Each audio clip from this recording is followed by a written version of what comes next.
This video is sponsored by Trade Coffee.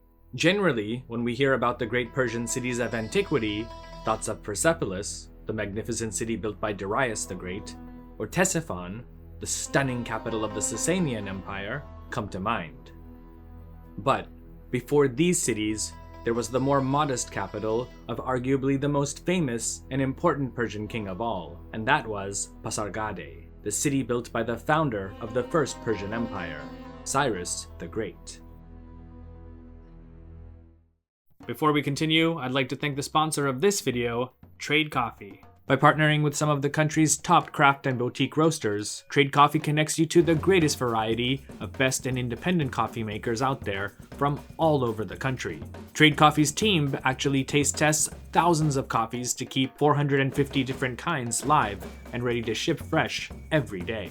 Using their really intuitive quiz and human-powered algorithm, Trade helps to find the perfect coffee for you. Now, last time I tried one called Brazil Cerrado, and I liked it so much that I got two more. This one is called Alma, and this one, Funky Chicken. Both are absolutely great, and Trade has hundreds to choose from. So if you love coffee, there's definitely something for you. And right now, Trade is offering new subscribers a total of $30 off your first order, plus free shipping when you go to trade.com/historywithsci or click the link in the video description. That's more than 40 cups of coffee for free. Get started by taking their quiz at drinktrade.com/historywithsci and let Trade find a coffee you'll love. That's drinktrade.com/historywithsci for $30 off. Let me know which coffee you selected in the comments below. Back to the video. Located about 60 kilometers northeast of the city of Shiraz, Iran, Pasargadae is one of the most important archaeological sites of ancient Iran because it's the first city on record that the Persians built after they became independent of their Median overlords and founded what became the first Persian Empire under Cyrus the Great. We also call it the Achaemenid Persian Empire because its kings, at least after Darius the Great, traced their ancestry to a certain Achaemenid, who the Greeks called Achaemenes. Cyrus had succeeded his father, Cambyses I, as the ruler of the small kingdom of Persia in southwestern Iran around the year 559 or 558 BC. At the time, Persia was a vassal kingdom of the great Median king, Astyages, who, according to Herodotus, was also Cyrus's grandfather. There are many legends and stories about Cyrus, one being that Astyages, who believed that Cyrus was after his kingdom, marched into Persia to take out his upstart grandson.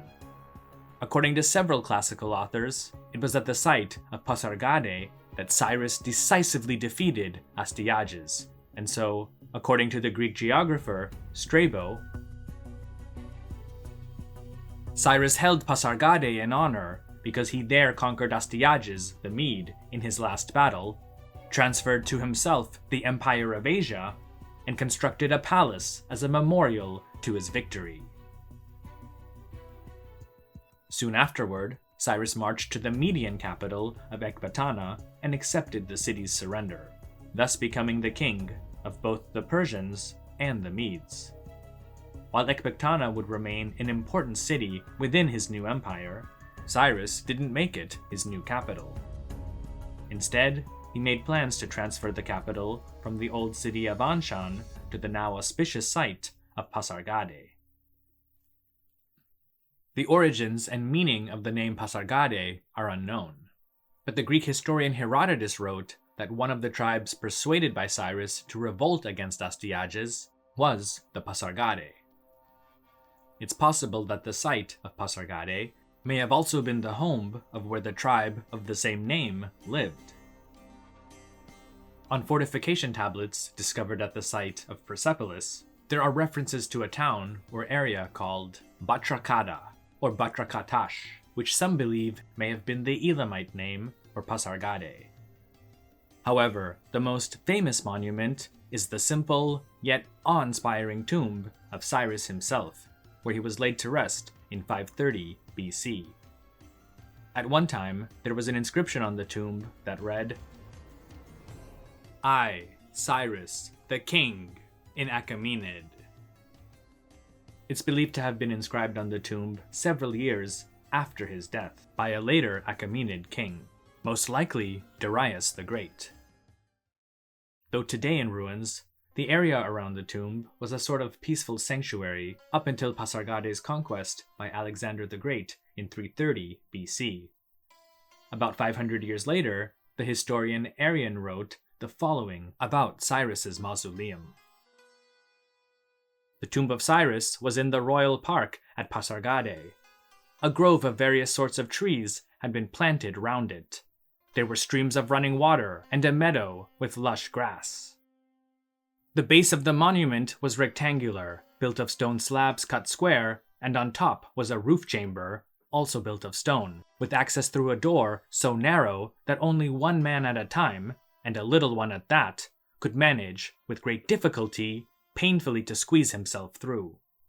Inside the chamber there was a golden coffin containing Cyrus's body, and a great divan with feet of hammered gold, spread with covers of some thick, brightly colored material, with a Babylonian rug on top. Within the enclosure, by the way which led up to the tomb, a small building had been constructed for the Magi who guarded it, a duty which had been handed down from father to son ever since the time of Cyrus's son, Cambyses. They had a grant from the king of a sheep a day, and an allowance of a meal and wine, and 1 horse a month to sacrifice to Cyrus. There was an inscription on the tomb in Persian signifying, "O man, I am Cyrus, son of Cambyses, who founded the empire of Persia and ruled over Asia. Do not grudge me my monument." It's said that when Alexander came to Pasargadae, he had Cyrus's tomb opened, but when he was told about this very inscription on the tomb, he wept and ordered it to be resealed and even posted guards to protect it. In 2006, part of an entranceway that archaeologists believe may have been the final resting place of Cyrus's son, Cambyses II, was found nearby. One of the other interesting ruins are of a stone tower built on the plain near the Polvar River that locally is known as Zindan-i Suleiman, meaning prison of Solomon. It was likely not a prison, but just what its function may have been also isn't known. Was it a guard tower, part of a temple, or simply a storage facility? Some scholars have suggested that the tower may have been where the Achaemenid royal insignia, and perhaps objects once belonging to Cyrus, including royal garments, a scepter, lance, and bow, were kept. This is because, according to the Greek historian Plutarch, newly coronated Achaemenid kings went to Pasargadae for a sort of inauguration ceremony. He tells us that in 405 BC, Artaxerxes II, upon succeeding his father, Darius II, went to Pasargadae to have the ceremony of his inauguration consummated by the Persian priests, and that there was also a temple dedicated to a warlike goddess, whom one may liken to Minerva, into which when the royal person to be initiated was passed, he must strip himself of his own robe and put on that which Cyrus first wore before he was king. Then, having devoured a frail of figs, he must eat turpentine and drink a cup of sour milk. Once this ceremony was complete, the new king performed several symbolic acts, such as acceptance of the official seal, and assumed his royal duties as king and emperor. As one can see, even in ruins, very little today remains of Pasargadae. Interestingly, the city is also barely mentioned after the death of Alexander. During the reign of Darius the Great, up until the fall of the Achaemenid dynasty, the main royal, administrative, and even ceremonial cities of the empire shifted to places such as Susa, Ecbatana, Babylon, and Persepolis. Susa, Ecbatana, and Babylon were all old cities with already large populations and functioned as some of the Achaemenid Empire's main administrative centers, a role which continued into the reigns of Alexander and his Seleucid successors. During the reign of Darius the Great, Persepolis became the Achaemenids' main ceremonial center, largely replacing Pasargadae, with perhaps the exception of some of the ceremonies that Plutarch described. What happened to Pasargadae after Alexander's visit is not really documented in any ancient sources. Since it was never a major administrative center, and its purpose as a ceremonial one for new Achaemenid kings had ended once the dynasty was terminated, the city became rather irrelevant within the new Hellenistic world order. There is some evidence that a fire may have broken out at Pasargadae's old citadel, but that doesn't necessarily mean it spread to the rest of the city. Stashes of Seleucid-era coins have been discovered, so at least someone was there after the fall of the Achaemenid dynasty. As for where all of the stone from the palace and other buildings may have gone, like with many ruins, they were probably taken to nearby cities and towns, recut, and then reused for new buildings. It was after the Arab conquest of Iran in the 7th century that the memory of Cyrus's tomb and Pasargadae itself was lost until over 1,000 years later in the 18th century, when the British diplomat and adventurer James Justinian Morier first saw its ruins and, based upon Arrian's description, wrote that it was indeed the tomb of Cyrus the Great. Up until then, the locals had called it the tomb of Suleiman's mother. The story goes that after the Arab-Islamic conquest of Iran, some soldiers fighting in the Caliph's army came to Pasargadae and, seeing the tomb of Cyrus and thinking that it was some pagan monument or temple, intended to raze the structure to the ground. However, one of the quick-witted local farmers told them that they would be cursed because, rather than some pagan monument, this was the tomb of the prophet Suleiman's mother. Upon hearing that, the soldiers paid their respects and went on their way.